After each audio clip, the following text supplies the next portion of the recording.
लेकिन परमेश्वर तो आज भी ऐसे सामर्थ्य के काम और चमत्कार करता रहता है विश्वासियों के प्रार्थना करने पर। दूसरा चिन्ह वाला दान था चंगाई का दान। नए नियम में यीशु और उसके प्रेरितों द्वारा जो चंगाई की जाती थी उनके कुछ विशेष लक्षण थे। पहला, चंगाई तुरंत होती थी, धीरे धीरे नहीं, जैसे मरकुस 1:42 में एक कोढ़ी को यीशु ने तुरंत चंगा किया। दूसरा, चंगाइयां पूरी पूरी और स्थायी होती थी, परमानेंट, जैसा मत्ती 14:35 से 36 में मात्र यीशु के वस्त्र छू लेने से लोग चंगे हो गए थे। ये नहीं कि आधी अधूरी चंगाई मिलती थी या 2 दिन बाद बीमारी फिर से वापस आ जाती थी, नहीं, पूरी चंगाई और परमानेंट, स्थायी रूप से। पौलुस के रुमाल और अंगोछे को छूने मात्र से लोग चंगे हो जाते थे, हैंकी से।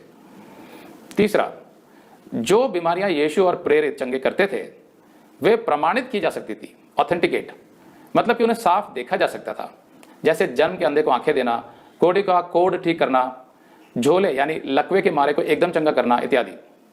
ना कि केवल ऐसी बीमारियां जो दिखाई ना दे, जैसे आजकल के हीलर्स दावा करते हैं, जैसे पीठ का दर्द या टांग का दर्द या शरीर के अंदर का कोई रोग इत्यादि।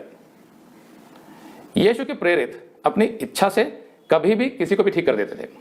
आजकल के हीलर्स और प्रॉफिट्स की तरह उन्हें किसी स्टेडियम या पंडाल या किसी सेटअप या टीम की जरूरत नहीं पड़ती थी जिनके सहारे ये हीलर्स चंगाइयों का दिखावा करते हैं। चौथा, यीशु और उसके प्रेरितों की चंगाइयां अनकंडीशनल थी, मतलब बिना शर्त के।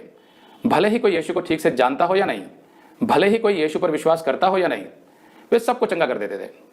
यूहन्ना 9:24 से 25 में जिस अंधे व्यक्ति को यीशु ने ठीक किया था वो तो यीशु को ठीक से जानता भी नहीं था।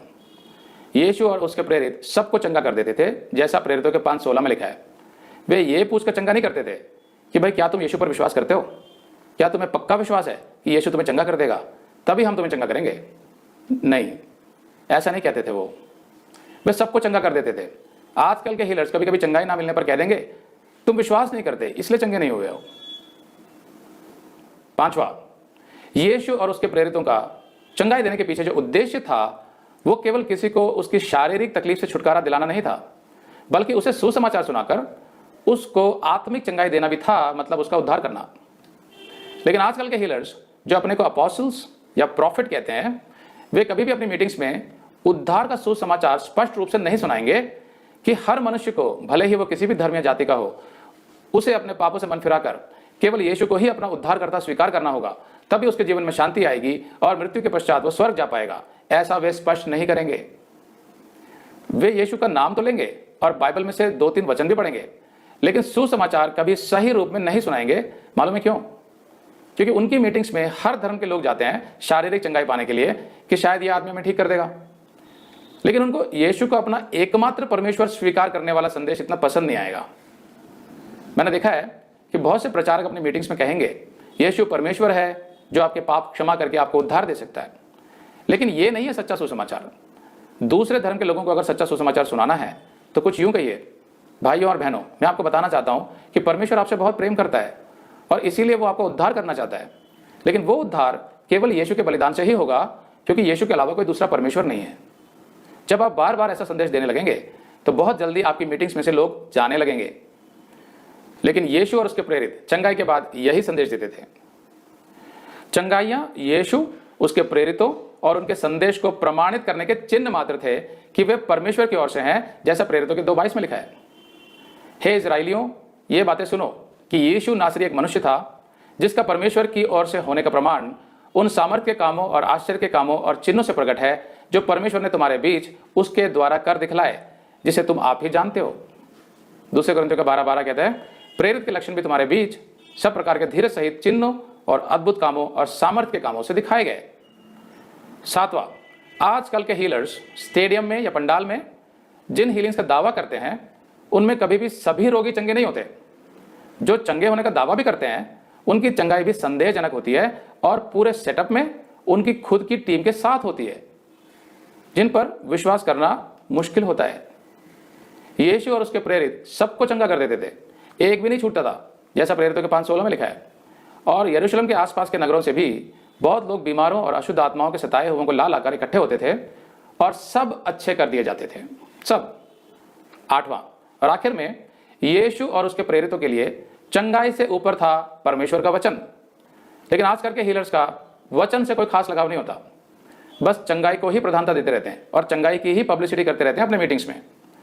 और बहुत से तो वचन को गलत ढंग से सिखाते हैं खुद को सही साबित करने के लिए। हेरेसी। आज कोई भी यह साबित नहीं कर सकता कि उसे भी चंगाई का वैसा ही दान मिला है जैसा प्रेरितों को और आरंभिक कलीसियाओं में प्रेरितों के निकटतम सहयोगियों को मिला था।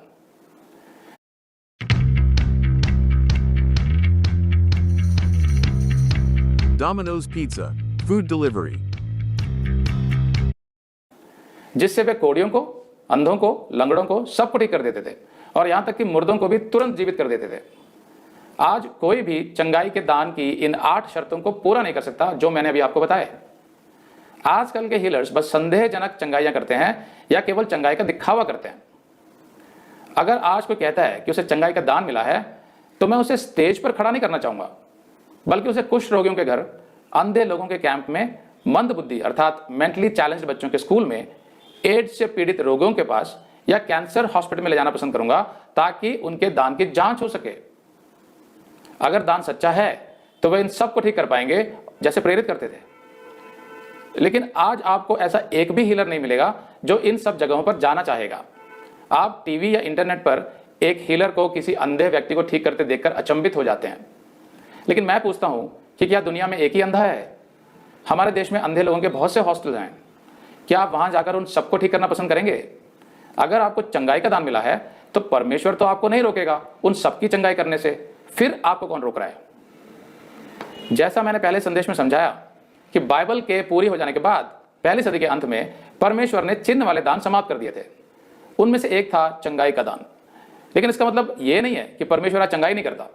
परमेश्वर आज भी प्रार्थनाओं के उत्तर में चंगाइयां देता है, जैसा याकूब 5:16 में लिखा है। एक दूसरे के लिए प्रार्थना करो जिससे चंगे हो जाओ। धर्मी जन की प्रार्थना के प्रभाव से बहुत कुछ हो सकता है।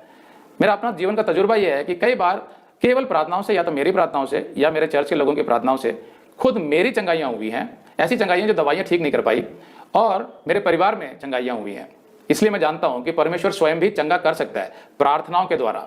तो हमें किसी हीलर की जरूरत नहीं है। आज के समय में परमेश्वर आज भी चमत्कारिक रीति से चंगाई देता है।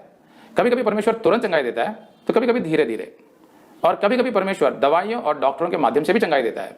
जैसा यीशु ने कहा मरकुस 2:17 में। यीशु ने उनसे कहा, भले चंगों को वैद्य की आवश्यकता नहीं परंतु बीमारों को है। दूसरे शब्दों में यीशु कह रहा था कि जो बीमार होते हैं वे वैद्य के पास जाते हैं। तो ये थे 4 में से 2 चिन्ह वाले दान। अगले 2 दान अर्थात अनन्य भाषा का दान और भाषाओं का अर्थ बताने का दान